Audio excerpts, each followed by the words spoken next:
Welcome to the Deep Fear channel. Watch closely, stay alert, and don't forget to subscribe. Story 1. The Bells Never Stop. I grew up in a town most people wouldn't be able to find on a map without squinting. A dead little place. The kind of town where rumors lasted longer than people did, where old wives' tales were more common than paved roads.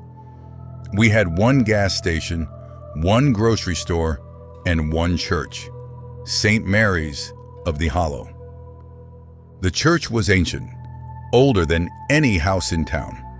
It sat on a rise just above the clustered rooftops, a Gothic mass of black stone and crooked stained glass windows that seemed to watch you. The steeple towered over everything, topped with a cracked iron cross that had been rusting for decades. Everyone in town knew the stories about St. Mary's, though no one liked to repeat them out loud. They said the church was built on land where a village once burned down. An accident, maybe arson, nobody remembered for sure. They said you could still hear the screams if you stood under the bell tower at night. And then there were the bells. Every midnight, without fail, the bells of St. Mary's tolled. Slow, heavy, mournful. 12 strikes that echoed across the valley like a death knell. The strange part? The bell ropes had been cut decades ago. The priest, Father Donnelly, swore up and down that the tower was sealed. He even had the town sheriff climb up there once to prove it. The sheriff confirmed it. The ropes weren't just cut, they were missing. The great brass bell was wedged tight, impossible to swing. And yet, every night, the sound came. Some folks ignored it, others put their houses up for sale. But for me, it was a hook buried in my brain. I'd hear those bells in my dreams, dragging me awake at midnight. My window rattled with the sound, as if I was standing right under them. I started keeping track in a notebook, scratching down the time of each toll. And every night, without fail, 12 strikes. But then one night, it changed. The bells tolled 13 times. The next morning, the town was buzzing. People swore they heard it too. 13 strikes instead of 12. I saw Father Donnelly outside the church, pacing like a nervous old man, clutching his rosary until his knuckles turned white.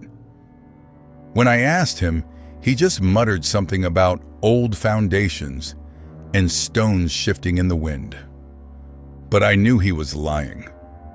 That night, I set my alarm for 11:30 and made my way up to St. Mary's.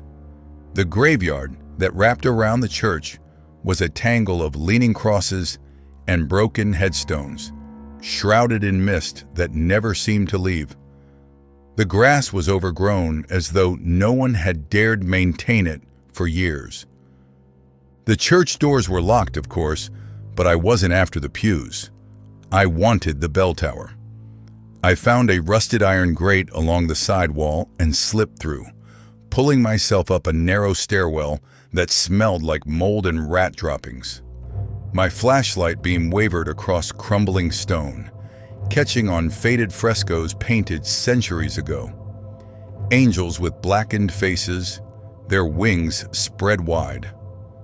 By the time I reached the belfry, it was 5 minutes to midnight. My chest pounded with excitement and dread. The bell hung in the center of the tower, enormous and silent, its bronze surface mottled green with age. Thick chains held it still, no ropes attached.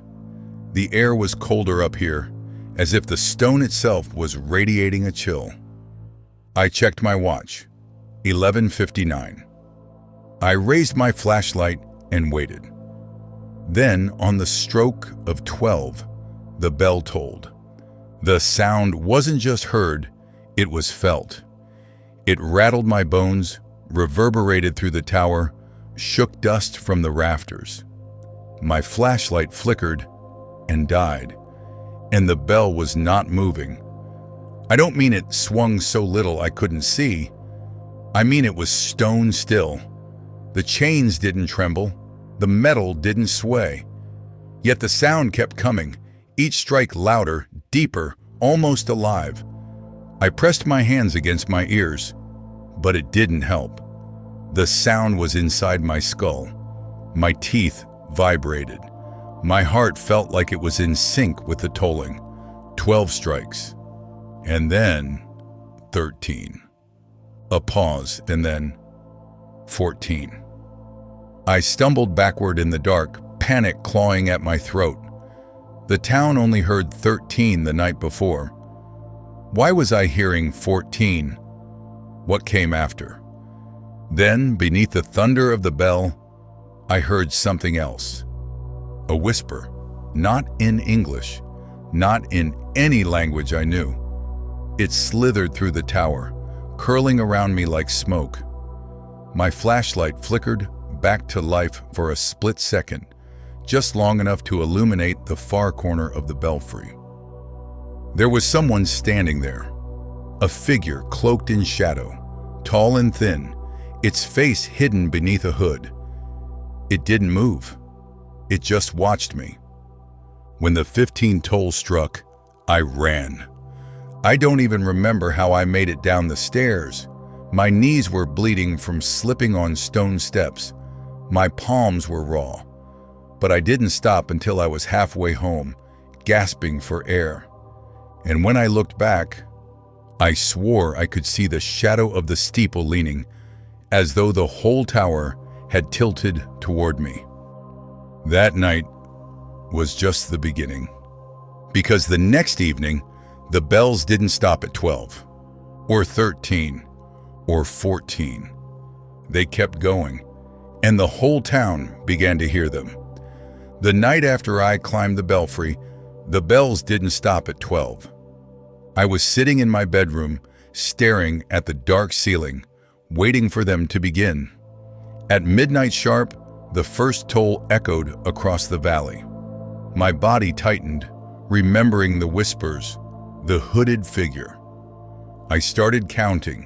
1, 2, 3. The sound was heavier than before, like each strike was being forced through the air with a sledgehammer. The windows of my house trembled in their frames. My cat hissed and darted under the bed. 12, 13, 14. My breath caught. I was bracing for it. 15. But the tolling didn't stop. 15, 16, 17. I scrambled to the window. Across the street, lights flicked on in every house. Curtains shifted as neighbors peeked out. Even from here, I could see their faces twisted with fear. The sound rolled through the town like thunder, shaking the earth itself. By the time the bells hit 20, people were screaming. And then, silence. It wasn't a gentle silence. It was the kind that crushes your chest, like the world had been muted. I realized my ears were ringing, my head splitting with pressure. I staggered back from the window, clutching at my skull. When I opened my eyes again, there was something written in the condensation on the glass. Come to us. I didn't sleep that night. None of us did. When Santi Nayonti Noistayanin Asadiza Tuni The next morning, the town was chaos. People crowded the gas station, talking over each other in frantic voices. Some swore they saw shadows moving through the cemetery. Others claimed they heard their dead relatives whispering their names between the tolls.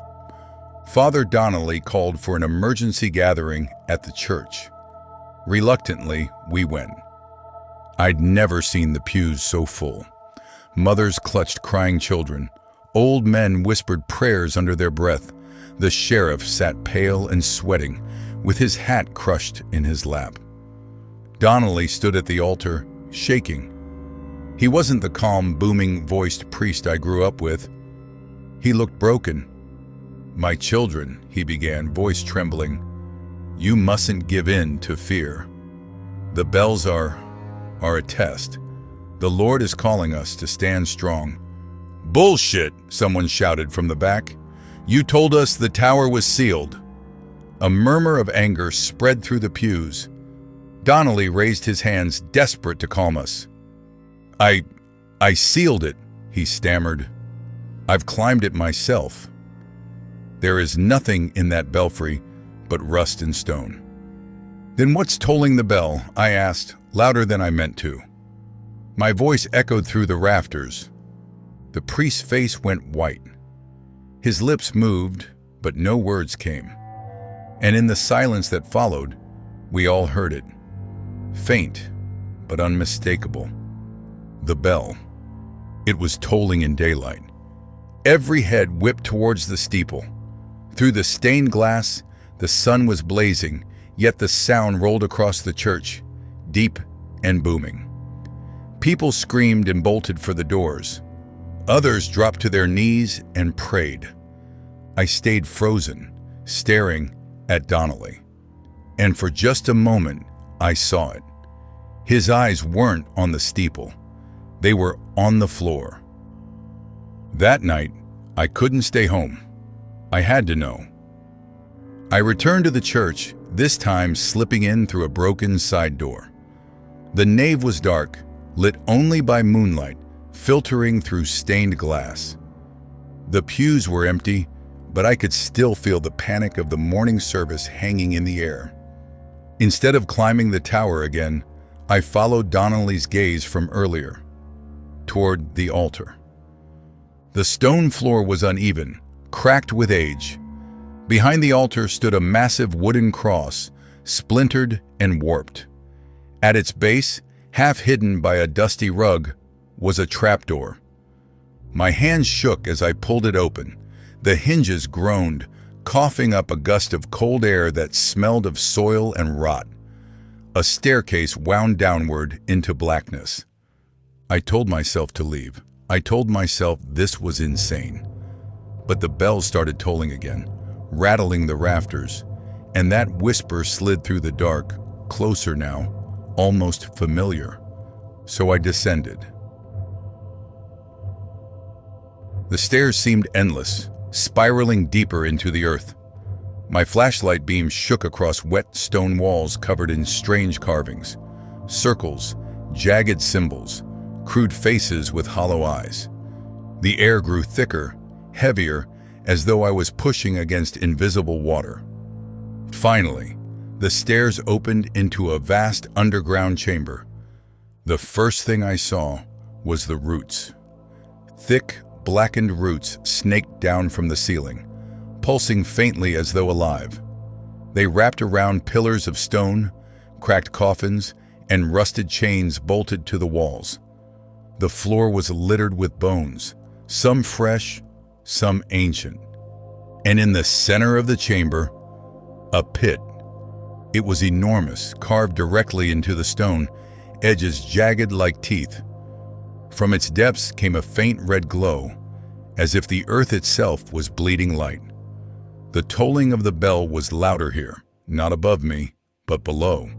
Each strike shook the chamber, rattling the bones. I staggered closer, drawn to the pit despite every nerve screaming to turn back. And then I saw it. Figures. Dozens of them, maybe hundreds, standing silently around the pit, cloaked in shadow, hoods pulled low, faces hidden. They didn't move, didn't breathe. They were statues, until they weren't. One by one, their heads turned toward me. My flashlight slipped from my hand and clattered to the stone. The beam rolled across their faces, and I realized they weren't strangers. They were the people of our town. I saw Mrs. Kellerman, who ran the bakery. The sheriff, his eyes empty. Kids from my old school, their faces slack and pale. And at the very front, nearest the pit, was Father Donnelly.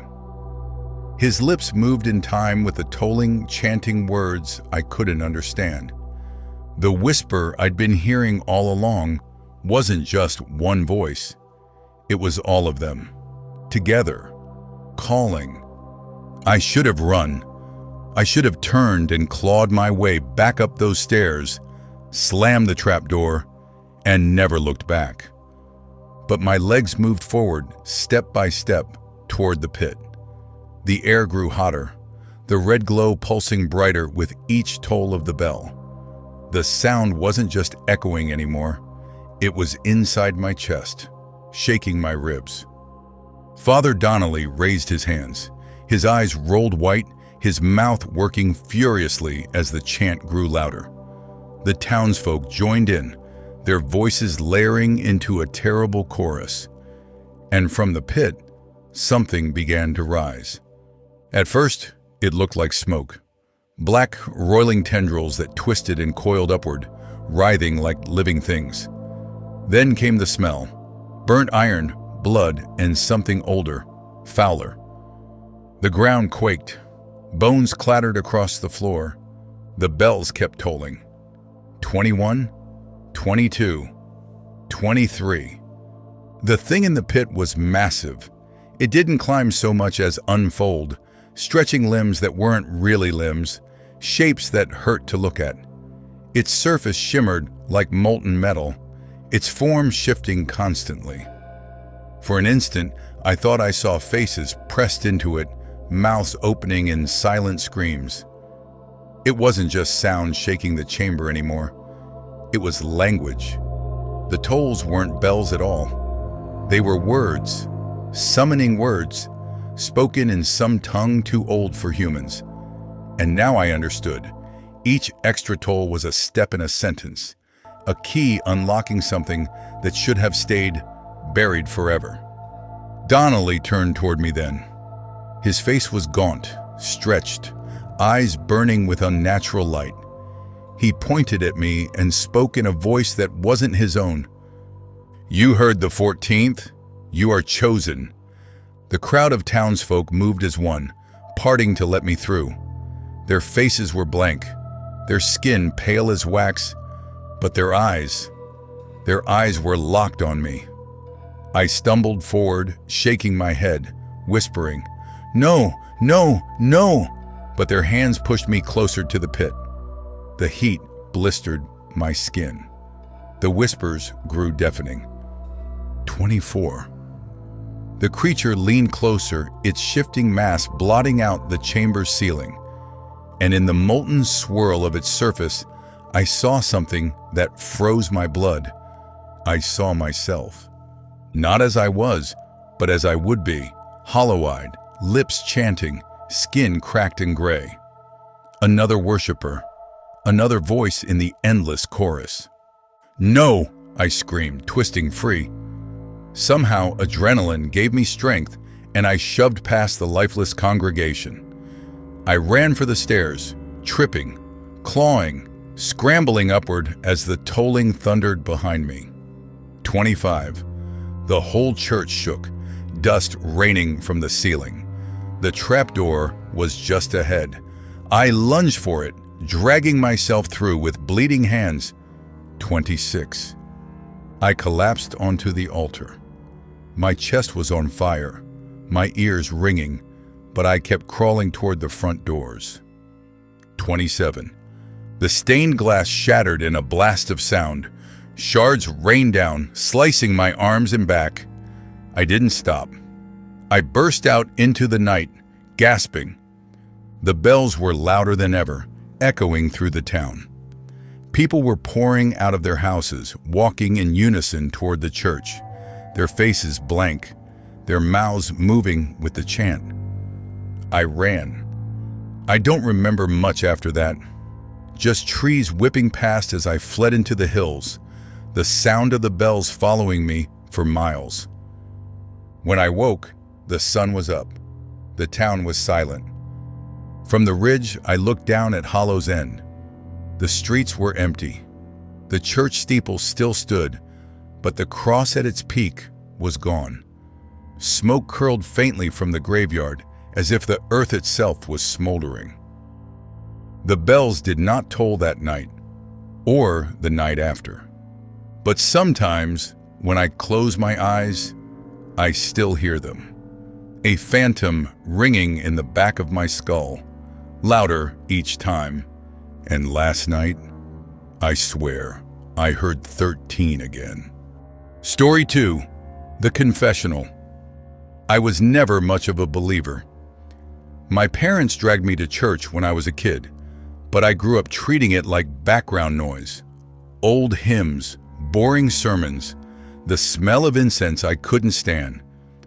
But in my 20s, my life began to fall apart.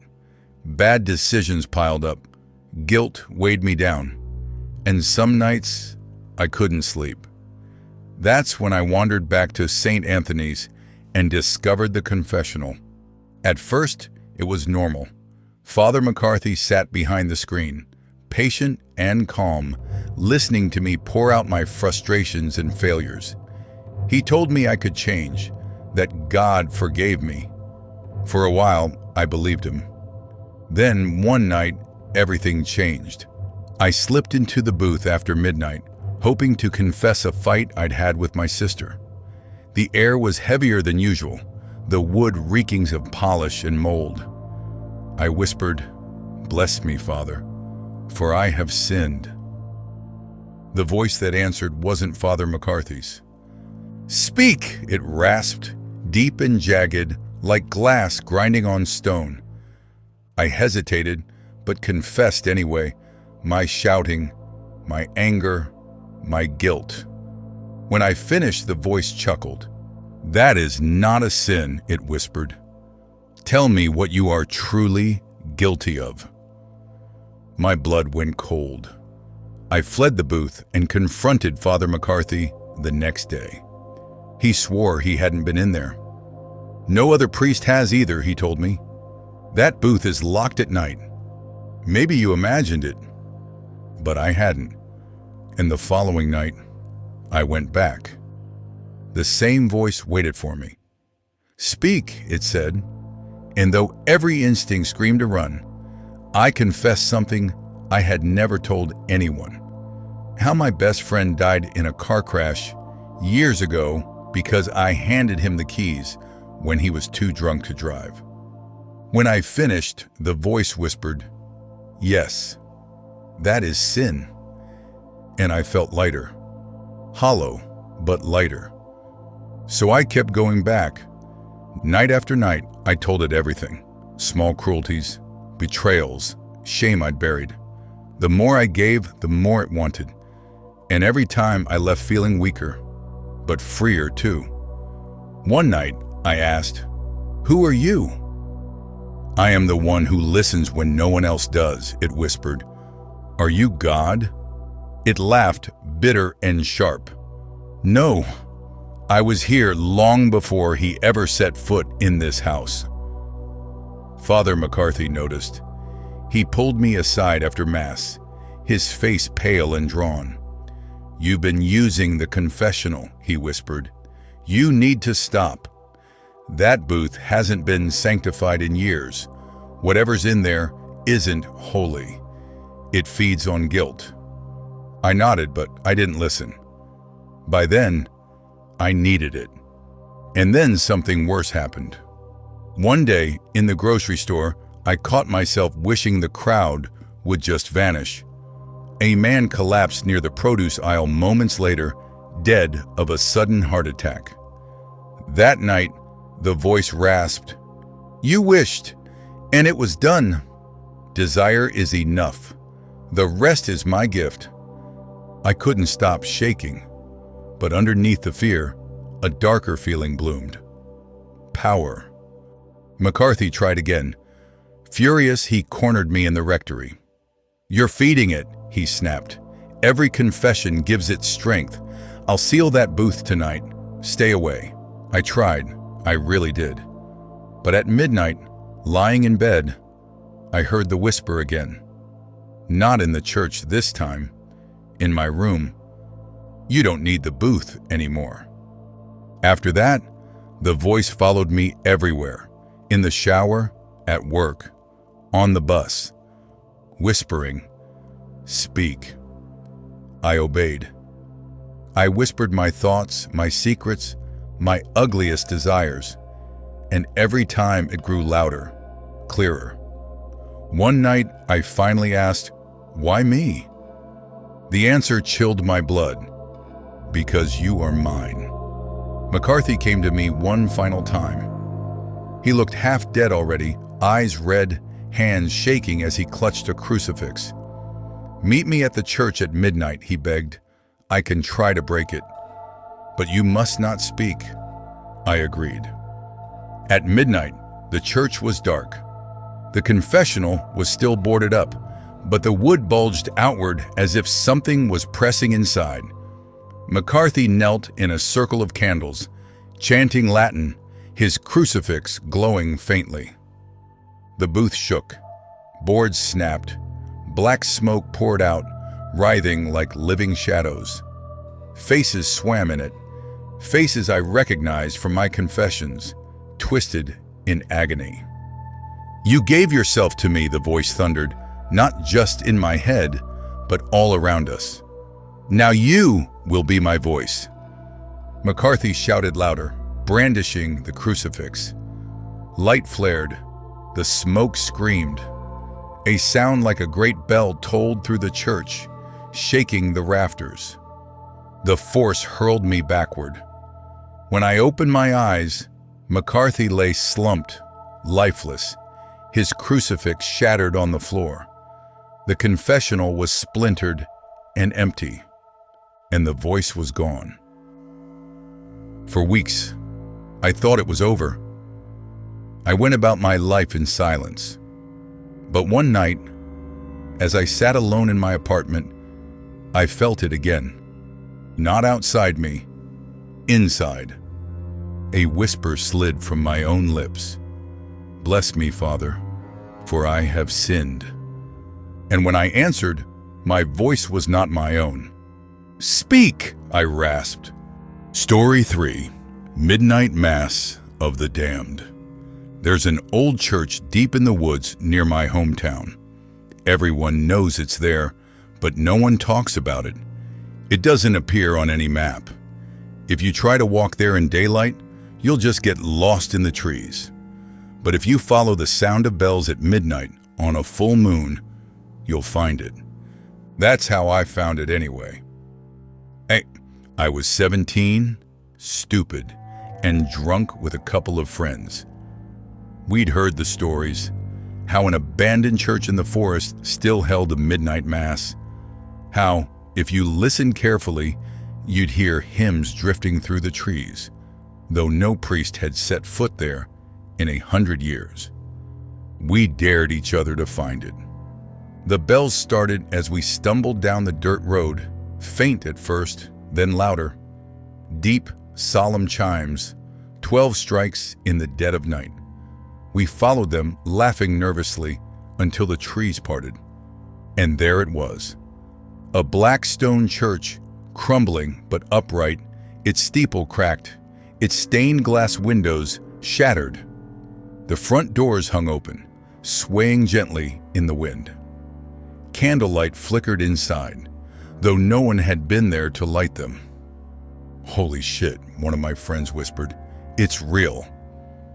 We should have turned back, but curiosity is a powerful thing. Inside, the pews were full. At first, I thought they were mannequins. Pale figures sat in perfect silence, their heads bowed, hands folded in prayer. But when my flashlight swept over them, I saw their lips moving. They were chanting, low, guttural syllables, not Latin, not any language I knew. The sound buzzed in my skull like flies swarming. At the altar stood a priest. His robes were tattered, black with age. His face was hidden beneath a hood. He raised his arms, and the chanting grew louder. My friends bolted. I should have gone with them. But I froze, hypnotized. The priest's hood tilted toward me. Though I couldn't see his face, I felt his eyes. "Late," he rasped, His voice was dry as dead leaves. "Sit." I don't know why I obeyed. My legs carried me to an empty pew. The air stank of rot and candle wax. Around me, the congregation swayed, whispering their terrible hymn. The priest lifted a chalice. Its surface was blackened silver, and it stank of iron. "Drink," he said. The pews emptied row by row, each pale figure shuffling forward to sip. Their mouths stretched wider than they should have, teeth too sharp, tongues too long. The sound of their swallowing made bile rise in my throat. When it was my turn, the priest held the chalice to my lips. The liquid was warm, thick. Blood, I realized, gagging. My body convulsed, but I swallowed anyway. The moment it touched my tongue, I heard them. The voices, hundreds of them screaming in my head, pleading, begging, wailing in agony. My vision blurred, the church spinning. My knees buckled, and the priest caught me with surprising strength. "Welcome," he whispered. I woke outside at dawn, lying in the moss. My friends were gone. So was the church. Only the forest surrounded me, silent and endless. I stumbled home, sick, for days. When I finally saw my friends again, they wouldn't meet my eyes. None of us spoke of that night. But I can't forget. Because sometimes, when I close my eyes, I still see the congregation swaying in the dark. I still taste the blood. And worse, sometimes I wake up standing in the woods, barefoot, with the sound of bells ringing in the distance. The last time, I wasn't alone. There were others moving between the trees, pale, silent, walking the same direction as me. All of us answering the call. All of us going back to Mass. If you enjoyed this video, don't forget to subscribe.